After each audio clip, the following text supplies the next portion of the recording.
कहानी की शुरुआत होती है नींद में डूबे ट्रक ड्राइवर से। वो अपने ट्रक में केमिकल्स का बड़ा सा लोड लेकर एक छोटे से टाउन की तरफ जा रहा था। जाते जाते वो जमाइयां ले रहा था, तभी अचानक एक छोटा सा रैबिट सड़क के कूदकर बीचों बीच आ गया। घबराकर ड्राइवर ने ट्रक तेजी से साइड में मोड़ लिया, लेकिन एक केमिकल का मेटल बैरल ट्रक से गिरकर लुढ़कता हुआ नीचे घाटी में जा पहुंचा। वो सीधे पास वाले रिजर्वॉयर में जा गिरा और अंदर भरी हुई जहरीली हरी चिपचिपी चीज पानी में फैल गई। उधर पास ही एक छोटे से घर में एक बुजुर्ग आदमी रहता था, जोशुआ। वो एक अजीब सा फार्म चलाता था, एक्सोटिक स्पाइडर्स का फार्म। एक दिन एक लोकल लड़का माइक उससे मिलने आया। जैसे ही वो अंदर गया, उसे लगा कुछ तो गड़बड़ है। सारे स्पाइडर्स कुछ ज्यादा ही मोटे ताजा लग रहे थे। असल में जोशुआ कई दिनों से आसपास वाली जगह से बहुत सारे क्रिकेट्स पकड़ रहा था और उन्हें अपने स्पाइडर्स को हाई प्रोटीन दावत की तरह खिला रहा था। नतीजा ये हुआ कि उसके स्पाइडर्स और भी भूखे और बेहद बड़े हो गए थे। माइक बड़े ध्यान से कैबिनेट में रखे जंपिंग स्पाइडर्स को देख रहा था, लेकिन उसे पता ही नहीं चला कि ग्लास का टैंक पहले से ही टूटा हुआ था। जोशुआ की सबसे कीमती चीज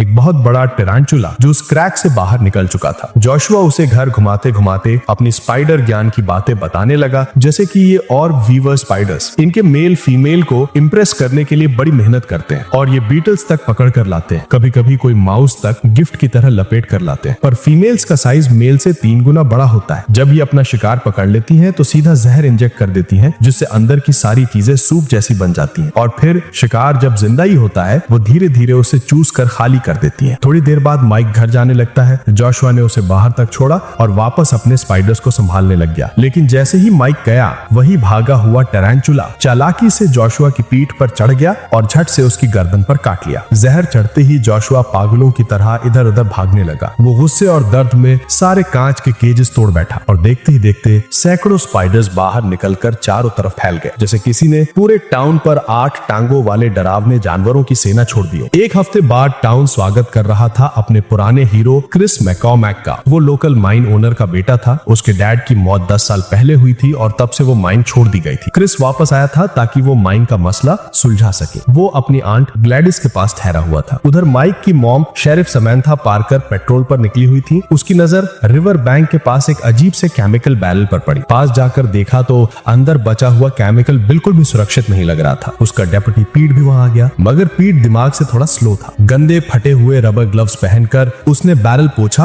और फिर उसी हाथ से अपना गंजा सा रगड़ दिया। उसने खुद को केमिकल वाला फ्री स्काल्प ट्रीटमेंट दे दिया। वापस स्टेशन जाते हुए समैंथा ने कुछ बाइकर्स को रोका, फाइन भी काटा और थोड़ी क्लास भी लगा दी। उन्हीं में से एक लड़की उसकी रेबेलियस बेटी एशली का बॉयफ्रेंड ब्रेट ये सब देखकर भड़क गया। उसने धमकी वाले टोन में कहा कि वो अपने स्टेप डैड जो मेयर हैं उनसे कंप्लेन करेगा। रात को माइक को जोशुआ की याद आई। उसने उसे कॉल किया, लेकिन किसी ने फोन नहीं उठाया। उसे क्या पता था कि जोशुआ और उसका पूरा स्पाइडर फार्म जालों में लिपटा पड़ा है। उधर मेयर वेड एक टाउन हॉल मीटिंग कर रहा था। बड़े ही मीठे चेहरे के साथ वो लोगों को समझा रहा था कि वो अपनी जमीनें एक बाहर की कंपनी को बेचते हैं। वो कह रहा था कि इससे टाउन की इकोनॉमी एकदम झट से सुधर जाएगी। पर टाउन के लोग अच्छे से जानते थे कि वो किस तरह का आदमी है। सबको शक था कि वो चालाक ओल्ड फॉक्स इस बार भी कोई नया स्कैम करने वाला है। किसी ने ये भी बात उठाई कि असली मसला तो उनके घरों के नीचे वाली माइंस है। लोगों को याद था कि क्रिस के डैड ने मरने से पहले दावा किया था कि उन्हें नीचे सोने की एक रिच वेन मिली है। तभी रूम में हलचल के बीच क्रिस दरवाजे से अंदर आया। उसने साफ कर दिया कि वो माइन बेचने वाला नहीं है, बात खत्म। ये सुनकर वेड का गुस्सा फट गया। वो बकवास करने लगा, यहाँ तक कि उसने क्रिस के दिवंगत बाप तक के बारे में उल्टी सीधी बातें बोल डाली। क्रिस ने एक सेकंड नहीं लगाया, सीधा एक मुक्का मारा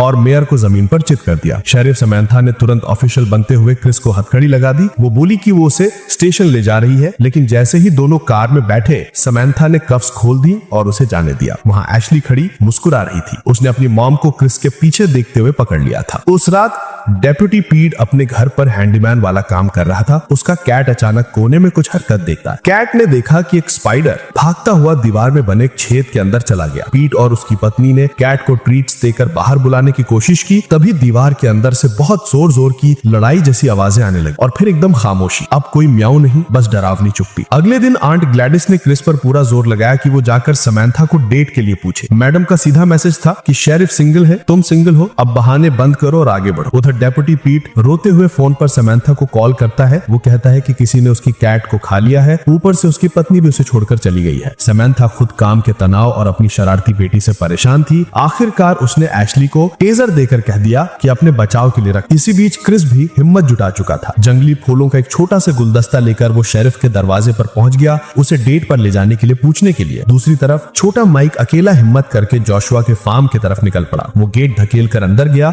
और मोटी मोटी स्पाइडर वेब्स को रास्ते से हटाते चला गया। प्रूफ के लिए उसने अपना रिकॉर्डिंग वाला डिवाइस निकाला। घर के अंदर जोशुआ कहीं नहीं मिला, बस एक कोने में उसकी खाली पड़ी शूज की जोड़ी थी। जमीन जॉइंट फुटप्रिंट्स और जालों से भरी हुई थी। सारे निशान सीधे माइन की तरफ जा रहे थे। माइक ने अपनी लाइट ऑन की और माइन के अंदर घुस गया। वो कुछ ही दूर गया कि उसने पास ही कुछ ऐसा देखा जिससे उसकी जान सूख गई। सामने ही एक भयानक विशालकाय स्पाइडर बैठा था। उधर क्रिस भी अपने पिता का माइनिंग बिजनेस संभालने का फैसला कर चुका था। माइन का निरीक्षण करते हुए उसने वर्कर्स को चेतावनी दी कि मीथेन लेवल बहुत हाई है, इसलिए एक्स्ट्रा सावधानी बरतें। टाउन वापस लौटते हुए क्रिस की माइक से मुलाकात हो गई, जो डर के मारे माइन से भागकर बाहर आ रहा था। क्रिस ने उसे गाड़ी में बैठाया। माइक ने गर्व से वो चीज दिखाई जो उसने काट कर ट्रॉफी की तरह रख ली थी, एक बहुत बड़ी स्पाइडर की टांग। उसने घबरा कर बताया कि भागे हुए स्पाइडर्स ने माइन में डेरा डाल लिया है और अब मॉन्स्टर बन चुके हैं। क्रिस को लगा बच्चा घोस्ट स्टोरी सुना रहा है। वो हंस पड़ा और बोला, ये क्या किसी बड़े कैक्टस का टुकड़ा नहीं है? उधर माइन में वर्कर्स ड्रिलिंग कर रहे थे। अचानक पानी देने वाला होज एकदम सूख गया। एक वर्कर झुक कर देखने लगा। उसने सोचा कि अंदर कुछ फंसा है तो सक्शन से साफ करने के लिए उसने पाइप मुंह में लगा दी, पर पानी की जगह उसके मुंह में दर्जनों बेबी स्पाइडर्स घुस गए। इससे पहले कि वो चीख पाता, उसी छेद से बड़े बड़े स्पाइडर्स का झुंड बाहर निकला जो उस पर टूट पड़े। टाउन में वापस माइक ने अपनी मॉम को सच सच बता दिया। उसने कहा कि माइन में जायंट स्पाइडर्स भरे हैं, लेकिन समंथा को लगा कि उसका बेटा शायद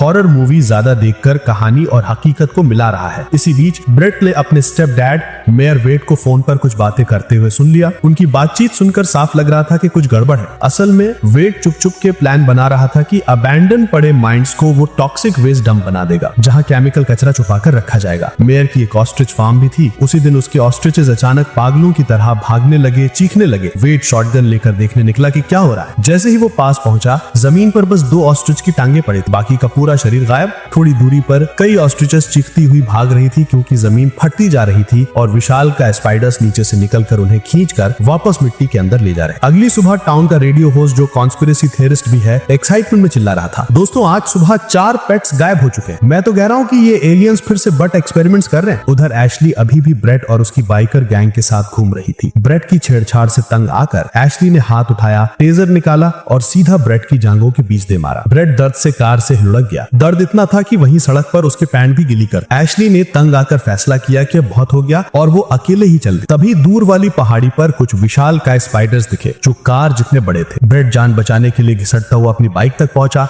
उसने बाइक स्टार्ट की और भागने की कोशिश की, लेकिन ये जंपिंग स्पाइडर्स बेहद तेज थे। वो पलक झपकते ही उसके दोस्तों तक पहुंच गए। राइडर्स चीख भी नहीं पाए और स्पाइडर्स ने एक एक करके सबको खत्म कर दिया। आखिर में सिर्फ ब्रेट बचा और वो जान बचाकर भाग रहा था। एक स्पाइडर ने उस पर छलांग लगाई, पर ब्रेट ने डर के मारे उसे लात मारकर दूर फेंक दिया। लेकिन राहत ज्यादा देर की नहीं थी। ये पूरा झुंड अचानक मुड़ा और उनकी नजर गई एक चलते हुए ऑयल टैंकर पर। सारे स्पाइडर्स एक साथ उस पर टूट पड़े, जैसे कोई रसोई में रखे खाने पर कॉकरोचेस कूद पड़ते हैं। उन्होंने टैंकर को पलट दिया, जो सीधा बिजली के खंबे से जा टकराया। तेज धमाके के साथ टैंकर फट गया। आग आसमान तक उठ गई। कई स्पाइडर्स भी धमाके में उड़े, लेकिन इसकी कीमत टाउन को चुकानी पड़ी। पूरा फोन नेटवर्क जलकर खत्म हो गया। अब टाउन का कोई भी व्यक्ति बाहर की दुनिया से संपर्क नहीं कर सकता था। ब्रेट नजदीक ही कहीं छिपा बैठा था। उसे लगा वो बच गया है, लेकिन जब उसने देखा तो उसे पता लगा कि जंपिंग स्पाइडर सारे मरे नहीं थे। मिट्टी और कालिक से लथपथ ब्रेट को मजबूरन जान बचाने के लिए माइंस में छिपना पड़ा। अब अगली शिकार बनी आंट ग्लैडिस की छोटी डॉग। उसे बेसमेंट से अजीब आवाजें सुनाई दी। वो नीचे उतरकर देखती है तो फर्श में एक बेहद बड़ा गड्ढा बना हुआ था, जो सीधा गहराई तक जा रहा था। जैसे ही वो पास गई, एक झुंड भूखे और वीवर्स गड्ढे के अंदर से उसकी तरफ बढ़े। इसी बीच क्रिस ठीक समय पर वहां पहुंचा। वो ग्लैडिस के पीछे पीछे बेसमेंट में उतरा, लेकिन उसे सिर्फ गड्ढे के पास पड़ी एक और विशालकाय स्पाइडर की टांग मिली। तब जाकर क्रिस को एहसास हुआ, माइक झूठ नहीं बोल रहा था। यहाँ सच में मॉन्स्टर्स हैं। क्रिस बिना एक सेकंड गवाए माइक को ढूंढने पहुंचा। उसने स्पाइडर की वो टांग टेबल पर पटकी। माइक ने एक नजर में पहचान लिया, ये उसी जायंट 8 टांगों वाले फ्रीक की टांग थी जिसे उसने माइंस में देखा था। माइक ने तुरंत समझ लिया कि इतनी बड़ी टांग टूटकर गिर सकती है तो असली स्पाइडर कितना विशाल होगा। उसके हिसाब से आंट ग्लैडिस शायद अभी भी जिंदा हो। मेल स्पाइडर्स आमतौर पर अपने शिकार को रोमांटिक गिफ्ट की तरह लपेटते हैं और फिर उसे जायंट फीमेल को डिनर के लिए पेश करते हैं। उधर एशली अपने कमरे में उदास बैठी थी। तभी खिड़की के बाहर एक विशाल शैडो गुजरी। एक बड़ा सा ऑफ व्यूअर चुपचाप कमरे में घुस आया। अगले ही पल वो एशली पर टूट पड़ा। उसने एशली को काटा और उसे जिंदा इंसानी कुकून की तरह लपेटने लगा। एशली चीखते चीखते बदहवास हो गई। आवाज सुनकर क्रिस कमरे की तरफ दौड़ा। उसने लकड़ी की स्टूल उठाई और स्पाइडर पर दे मारी, पर वो जानवर बहुत ताकतवर था। उसने पलटकर क्रिस को कोने में उछाल दिया। ऐसा लग रहा था कि क्रिस भी मिनटों में जाल में लिपटने वाला है। लेकिन ठीक उसी समय उसकी मॉम शेरिफ समांथा दरवाजा तोड़कर अंदर घुसी। उसने शॉटगन उठाई और सीधे निशाना लेकर फायर कर दिया। वो 8 टांगों वाला दैत्य जोरदार धमाके के साथ उड़ गया। फिलहाल कमरा फिर से सुरक्षित था। समांथा को समझ आ गया था कि ये बहुत बड़ा संकट है। उसने तुरंत डेप्यूटी पीट को कॉल किया। उसे बोला कि जो भी हथियार मिले सब उठाकर अभी के अभी यहाँ पहुंचो। पीट ने इस बार बिल्कुल खिलवाड़ नहीं किया। उसने पूरा सामान लोड किया और गाड़ी लेकर निकल पड़ा। उधर माइंस में छिपा बैठा ब्रेड घूमते घूमते सीधा जायंट फीमेल स्पाइडर के ठिकाने तक जा पहुंचा। उसने अपनी आंखों से देखा वो विशाल ऑफ व्यूअर कैसे माइनस को एक एक करके चूस रही थी, बिल्कुल ऐसे जैसे कोई स्ट्रॉ से बबा पर्ल्स खींच ले। इधर माइंड के बाहर कुछ और स्पाइडर सीधा शहर की बार्बर शॉप तक घुस आए। अंदर घुसते ही उन्होंने एक बूढ़े आदमी को इंसानी बुरीटो की तरह लपेटा और छत से टांग दिया। हाईवे पर पीट की कार के पीछे पूरी जंपिंग स्पाइडर्स की फौज लगी हुई थी। कई तो कार के बम्पर से लटक गए जैसे कोई चमकीली कार का शोपीस हो। तभी माइक ने एक ऐसी बात कही जिसने सबसे ज्यादा सबको डरा दिया। उसने बताया कि जोशुआ के पास करीब 100 या शायद 200 तक स्पाइडर्स थे और ये सब रात में शिकार करने वाले थे। इसका मतलब जैसे ही सूरज डूबेगा पूरा टाउन इनके लिए खुला बुफे बन जाएगा। लोगों को तुरंत इवैक्यूएट करना जरूरी था। सबसे तेज तरीका था रेडियो स्टेशन से ऐलान करना। ये टीम रेडियो होस्ट हरलैंड की टूटा फूटा ट्रेलर की तरफ तेजी से भागी। जंपिंग स्पाइडर्स पीट का पीछा करते करते सीधा शेरिफ के दरवाजे तक आ गए थे। एक तो स्क्वाड कार के छत पर ही बैठ गया, लेकिन टाइम रहते उसे देख लिया गया और एक गोली में उसका सिर उड़ा दिया गया। सब लोग कार से कूदे और तेजी से रेडियो ट्रेलर की तरफ बढ़ गए। हरलैंड की स्टूडियो में घुसते ही समांता ने बिना समय गवाए सारी सच्चाई बता दी। उसे ये फर्क नहीं पड़ता था कि लोग मानेंगे या नहीं। उसने रेडियो पर पूरी गंभीरता से कहा, टाउन पर जायंट स्पाइडर हमला कर रहे हैं, सभी लोग तुरंत मॉल की तरफ निकल जाएं। हायरनी ये थी हरलैंड जो हर वक्त एलियंस और एक्सपेरिमेंट्स की बकवास करता था, उसे जायंट स्पाइडर्स की बात ही सबसे बेकार मजाक लगा। लेकिन इससे पहले कि उसकी हंसी बंद होती, एक विशाल टारंटुला पहले ही ट्रेलर की ऊपर चढ़ चुका था। वो ट्रेलर को ऐसे फाड़ रहा था जैसे ठंडी ड्रिंक का कैन खोल रहा हो। माइक ने घबराकर रेडियो से अपनी मॉम को चेतावनी दी। समांथा ने तुरंत ऐलान बदल दिया, सुन लो, सब लोग भागकर मॉल पहुंच जाओ अभी। बाहर की गोलियां टारंटुला के लिए पटाखों जैसी थी, कोई असर नहीं। उसने पूरे ट्रेलर को पलट दिया। ट्रेलर लुढ़कता हुआ दूर जा गिरा। अंदर वाले आखिरी सेकंड में किसी तरह रेंग कर बाहर निकले। शहर वाले ये पूरा हादसा रेडियो पर लाइव सुन रहे थे। तभी सबको समझ आया कि ये कोई मजाक नहीं, ये सच है। थोड़ी देर बाद लोगों ने अपनी आंखों से देख लिया वो दैत्याकार स्पाइडर्स दीवारों पर, कारों की छतों पर, हर जगह। कुछ लोगों को सीधा जमीन में बने गड्ढों में खींच लिए गए और उन्हें चीखने का वक्त भी नहीं मिला। सड़कें ऐसे भरी पड़ी थीं जैसे स्पाइडर्स की संख्या अब इंसानों से ज्यादा हो चुकी हो। गाड़ी में छुपना भी बेकार, स्पाइडर्स कार के दरवाजे ही उखाड़ लेते। किसी तरह पहला झुंड मॉल के गेट तक पहुंच पाया। मेयर वेड वहीं खड़ा सब समझने की कोशिश कर रहा था कि सब इतने डरे क्यों हैं। तभी उसने धीरे धीरे मुड़कर देखा, दर्जनों 8 टांगों वाले जानवर उसके वोटर्स का शिकार कर रहे थे। समांथा, क्रिस और बाकी लोगों ने गोलीबारी करके भीड़ को अंदर पहुंचने का मौका दिया। सब आखिरी सेकंड में मॉल के अंदर कूदे और धड़ाम की आवाज के साथ सिक्योरिटी गेट बंद हुआ। वो गेट ही स्पाइडर्स की पूरी फौज को बाहर रोक पा रहा था। अंदर पहुंचकर भीड़ टूटने को तैयार थी। हर कोई चीख रहा था कि ये हो क्या रहा है। माइक आगे आया और बोला, ये स्पाइडर्स आवाज और वाइब्रेशन से शिकार करते हैं। तो जितनी जोर से लोग चिल्ला रहे थे उतने ही ज्यादा स्पाइडर्स उनकी तरफ खींचे चले आ रहे थे। तो अगर सबको जिंदा रहना था तो चुपचाप रहना पड़ेगा और चलना बिल्कुल हल्के कदमों से। फर्श पर जोर से पैर पटाखने की गलती बिल्कुल नहीं करनी थी। अब अगला बड़ा काम ये था कि फौज को कैसे बुलाया जाए। मेयर वेड के पास एक फोन था, लेकिन मॉल के अंदर नेटवर्क पूरा कचरा था। कॉल लगाने के लिए छत पर ही जाना पड़ेगा। बचे खुचे लोग मॉल की दुकानों में घुसकर जो भी चीज हथियार की तरह इस्तेमाल हो सकती है सब उठाकर ले आए। हरलैंड और क्रिस को रूफ पर चढ़ने का काम मिला। निकलने से पहले माइक ने एक बड़ा काम की टिप दी। उसने कहा कि अपने ऊपर कोई भी तेज बदबू वाली चीज डाल लो ताकि स्पाइडर्स का सेंसर कंफ्यूज हो जाए, कम से कम थोड़ी देर के लिए ही सही। रूफ पर उस टाइम कोई स्पाइडर नहीं था, लेकिन नीचे पार्किंग में वो विशाल टारंटुला ऐसे घूम रहा था जैसे कोई टैंक। चलते चलते छोटे छोटे स्पाइडर्स को छिपकली की तरह कूच डालता। क्रिस रेडियो टावर पर चढ़ने लगा ताकि हेल्प बुला सके। उसी बीच मेयर वेड का कोई इरादा नहीं था कि वो बाकी लोगों के साथ रहे। मौका देखते ही वो मॉल के पीछे वाले दरवाजे से चुपके से भाग गया और जाते जाते दरवाजा भी बंद कर गया। प्रॉपर मैं निकल रहा हूँ तुम देख लो वाला पॉलिटिशियन। रूफ पर हरलैंड ने हवा में गोलियां चलाकर क्रिस के लिए थोड़ा टाइम खरीदा, लेकिन जब क्रिस टावर की चोटी पर पहुंचा तो उसे एहसास हुआ कि उसे मिलिट्री का डायरेक्ट नंबर ही नहीं आता है। बेबस होकर उसने 911 मिला दिया। जैसे ही उसने कहा हम जायंट म्यूटेंट स्पाइडर्स से घिर गए हैं, ऑपरेटर ने उसे मजाक समझकर कॉल काट दी। नीचे वो म्यूटेंट स्पाइडर्स मॉल के गेट तक पहुंच चुके थे। सिक्योरिटी गार्ड को फिर ध्यान आया कि मेयर तो गायब है। उसे अंदाजा हो गया कि वो शायद माइंस भाग चुके चुका होगा और गार्ड ने आम लोगों को स्पाइडर्स के खिलाफ अकेला छोड़ दिया। वो विशाल टैरेंटुला मेटल सिक्योरिटी गेट को मक्खन की तरह फाड़ता हुआ अंदर घुस आया। छोटे छोटे स्पाइडर्स तो जैसे काली बाढ़ बनकर अंदर भरने लगे। दीवारें, छत, रेलिंग, लिफ्ट, हर जगह रेंगती टांगे ही टांगे। बचे हुए लोगों की गिनती तेजी से गिर रही थी। पूरा मॉल अब स्पाइडर्स का खेल का मैदान बन चुका था। समांथा ने चीख कर सबको बेसमेंट की तरफ भागने को कहा। पीठ के पास लगभग सारी गोलियां खत्म हो चुकी थी। वो गालियां देता हुआ भाग ही रहा था कि एक स्पाइडर की लंबी टांग उसके पांव से लिपट गई। घबराकर उसने पास पड़ी चेनसा उठाई और व्रूम करके चला दी। उधर रूफ पर हरलैंड को ऊंचाई से भयंकर डर लगता था। उसे पता था कि सिग्नल के लिए ऊपर चढ़ना पड़ेगा, पर उसके पैर इतने कांप रहे थे कि वो एक कदम नहीं बढ़ा पा रहा था। बैलेंस बिगड़ा और वो छत से नीचे गिर गया। किस्मत अच्छी थी, झाड़ियों में गिरा, जान बच गई। स्पाइडर्स टावर पर चढ़ते जा रहे थे तो क्रिस को मजबूरन एक केबल पकड़कर सीधा नीचे वेंटिलेशन शाफ्ट में फिसलना पड़ा। माइंस के अंदर ब्रेड को आखिरकार उसका स्टेप डैड मेयर वेड मिल ही गया। दोनों ने मुश्किल से दो बातें ही की थी कि एक स्पाइडर अंधेरे से कूद कर आया और मेयर को गहरी सुरंगों में ले गया। डैड बोलने का टाइम भी नहीं मिला। समांथा ने क्रिस को वेंट से बाहर निकालने में मदद की, लेकिन कोने में छिपा एक स्पाइडर बूढ़े सिक्योरिटी गार्ड पर टूट पड़ा। वो बच नहीं पाया। बेसमेंट में सबको लगा कि शायद अब वो सेफ है, लेकिन जल्दी ही बाहर से कोई बहुत भारी चीज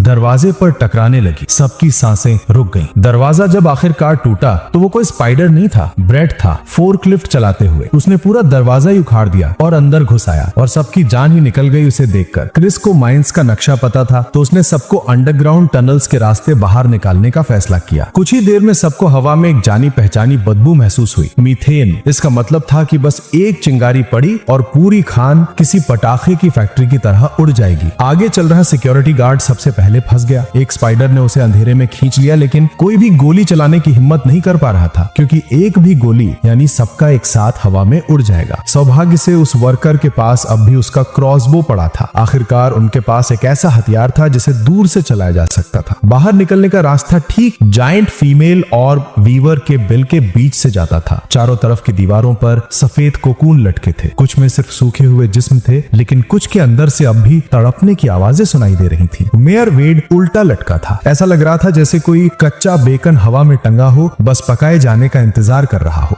उधर मॉल की तरफ टैरेंटुलाज ने पूरा बचाव तोड़ डाला। और भी स्पाइडर्स खान की तरफ घुसे और बचने वालों के पीछे सुरंगों में दौड़ पड़े। बाहर निकलने का रास्ता सामने ही था। क्रिस ने सबको कहा कि भागो, लेकिन खुद वापस मुड़ गया। उसे अपनी आंट ग्लैटिस को ढूंढना ही था। प्लान सीधा था। जैसे ही बाकी लोग खान से बाहर निकले, समांथा को बाहर वाला जनरेटर चालू करना था। क्रिस के दिमाग में पहले से एक पागलपन भरा प्लान तैयार था। जुदा होने से पहले समांथा ने थोड़ा इमोशनल होते हुए कहा कि उसे पहले से पता था कि क्रिस को उस पर क्रश है, और अगर क्रिस ने सालों पहले एक कदम बढ़ाया होता शायद उनकी जिंदगी आज कुछ और ही होती। इतना कहकर वो एग्जिट की तरफ भाग गई। क्रिस खान के अंदर गहराई तक गया। उसने एक एक कर कोकून चेक किए। किस्मत अच्छी थी, आखिरकार उसे ग्लैटिस मिल गई। वो भी पूरी तरह सूखी नहीं थी, बस आधी मैरिनेटेड थी, कहें तो स्टार्टर टाइप में। पीछे वाली चट्टान पर कुछ चमक रहा था। क्रिस ने देखा वो सचमुच एक भारी गोल्ड की वेन थी। असली सोना वहीं छुपा हुआ था। बाहर बाकी लोग खान से निकल गए थे, लेकिन जैसे ही ग्लैटिस बाहर आई, उसकी पुरानी आदत ने लगभग उसकी जान ले ली। वो पीछे मुड़कर किसी बात पर भुनभुनाने लगी। तभी जायंट फीमेल स्पाइडर अब चुपचाप क्रिस और ग्लैटिस के बिल्कुल पीछे आ गई थी। गोली चलाना अब भी नामुमकिन था, क्योंकि मीथेन हर जगह भरा पड़ा था। क्रिस ने तुरंत दिमाग लगाया। ग्लैटिस के बैग से परफ्यूम की बोतल उठाई और पूरा परफ्यूम सीधे उस मकड़ी के मुंह पर छिड़क दिया। तेज स्मेल ने जायंट फीमेल को पूरी तरह हक्का बक्का कर दिया। जब वो लड़खड़ाती घूम रही थी, क्रिस ने फटाफट अपनी आंट को मोटरसाइकिल पर बैठाया और फुल स्पीड में निकल पड़ा। पीछे से डिजी स्पाइडर और उसके पूरे मिनियंस का झुंड उनका पीछा करता हुआ आ रहा था। वहीं दूसरी तरफ समांथा जनरेटर तक पहुंच गई थी। उसे अपनी बेटी का टेजर याद आया। उसने देर नहीं लगाई, सीधा टेजर जनरेटर के स्विच में ठोक दिया। बिजली चटाक से टूटे हुए बल्ब तक पहुंची और बस एक स्पार्क निकला। पूरी खान मीथेन से भरी थी। अगले ही पल एक भयानक धमाके के साथ पूरी माइन आसमान में उड़ गई। सारे स्पाइडर्स जायंट फीमेल समेत आग के सागर में समा गए। क्रिस और ग्लैटिस मोटरसाइकिल पर थे। जैसे ही आग पीछे से लपकी, वो सुरंग के मुंह से बाहर फट पड़े। खान उड़ चुकी थी और बोनस में मेयर का शॉपिंग मॉल भी साथ में उड़ा दिया। कुछ देर बाद धूल बैठी तो अगले शहर की पुलिस और फायर ट्रक सायरन बजाते पहुंच गए। पता चला ये सब लोग हार्लैंड के शो के फैन थे। जब उन्हें रेडियो पर हार्लैंड की असल में घबराई हुई आवाज सुनाई दी तो उनका पहला रिएक्शन था, ओह बाप रे, इस बार तो सच में गड़बड़ है। तो सारे के सारे फटाफट दौड़ पड़े मदद करने। अंत में डेप्टी पीट को एक अजीब सी बात पता चली। जिस दिन वो केमिकल वाले बैरल में लथपथ हुआ था, उसके चमकते गंजे सिर पर सचमुच नए बाल उगने लगे थे। वो literal hair growth poster boy बन चुका था।